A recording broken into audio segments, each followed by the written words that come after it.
No âmbito da subrede oceanos, o objetivo científico principal é compreender o impacto das mudanças climáticas nos processos oceânicos, tanto físicos e seus reflexos na biogeoquímica, particularmente como as alterações climáticas, através de alterações oceânicas, alteram ou influenciam o fluxo de materiais continentais para os oceanos, alteram ou influenciam o ciclo do carbono e de nutrientes nos oceanos, alteram ou influenciam a sedimentação de carbono e outras substâncias de interesse no oceano profundo. Então, isso a gente tem feito, claro, a Rede Clima não tem navio, não tem expedição científica, a gente se apropria desses meios através da cooperação com, por exemplo, com o INCT ou com grupos que trabalham na área de ciências do mar no Ministério da Ciência e Tecnologia.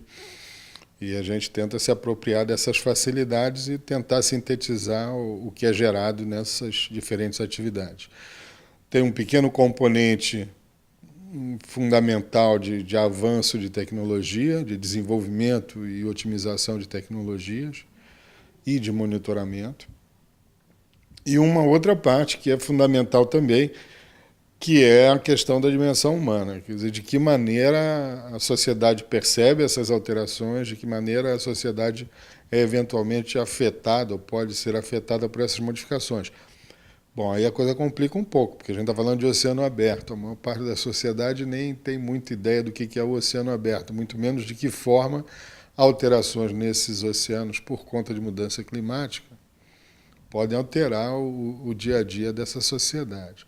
Então, isso é uma dificuldade que a gente tenta passar isso para a sociedade através de entrevistas como essa, que a gente tem feito regularmente no âmbito da SBPC, da Academia Brasileira de Ciências, matérias em jornais, reuniões com eventuais setores da sociedade mais interessados. Agora, semana que vem, vamos ter uma reunião grande com a Sociedade Brasileira de Engenharia Naval para discutir esse tipo de problemática, enfim.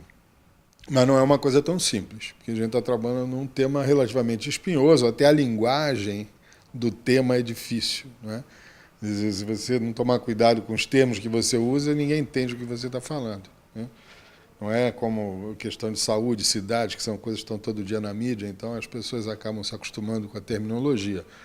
Na oceanografia de mar aberto é meio complicado, não é tão simples. Então tem até essa dificuldade da tradução dos conceitos e da própria linguagem para a população, em geral, né? Então é um trabalho difícil, que a gente está perseguindo, mas é fundamental no âmbito não só da subrede, como da Rede Clima.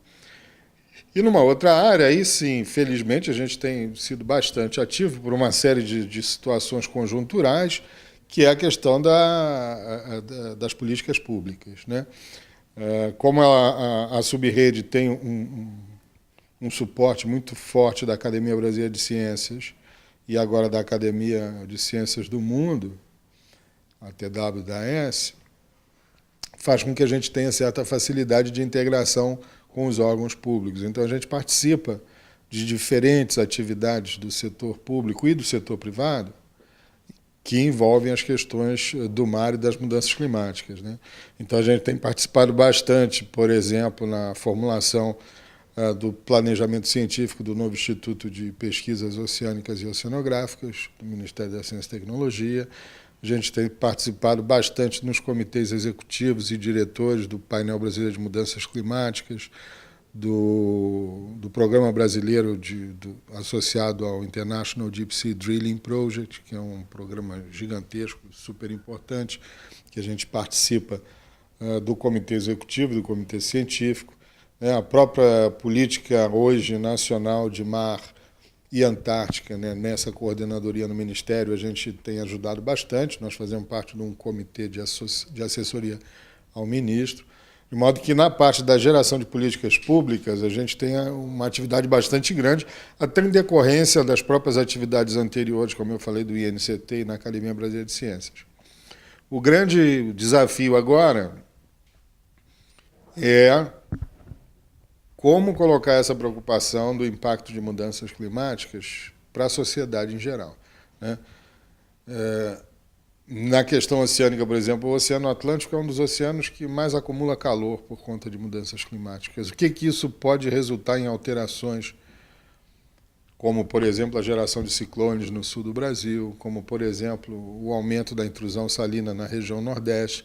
E é difícil você fazer esse link com as pessoas, né? Quer dizer, furacão é uma coisa de origem divina, vingança divina, sei lá. Quer dizer, você associar isso a um aumento de calor no oceano, para um cientista não é tão complicado, mas para a população não é tão simples, né? É um trabalho muito duro e a gente agora, inclusive, pretende na subrede contratar pessoas profissionais especializados nisso, jornalistas, principalmente jornalistas científicos, com experiência em jornalismo científico, para tentar traduzir essas coisas para uma linguagem acessível.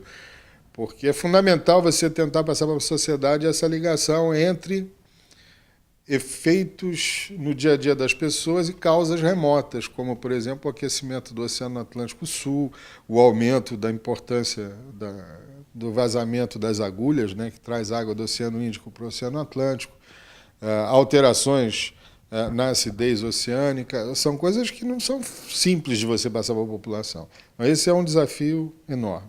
Então, para essa segunda fase, a gente tem dois desafios principais. Um, consolidar a rede de pesquisas, ou seja, ter certeza que as pessoas envolvidas têm objetivos semelhantes, inclusive em cooperação com as outras sub-redes, né?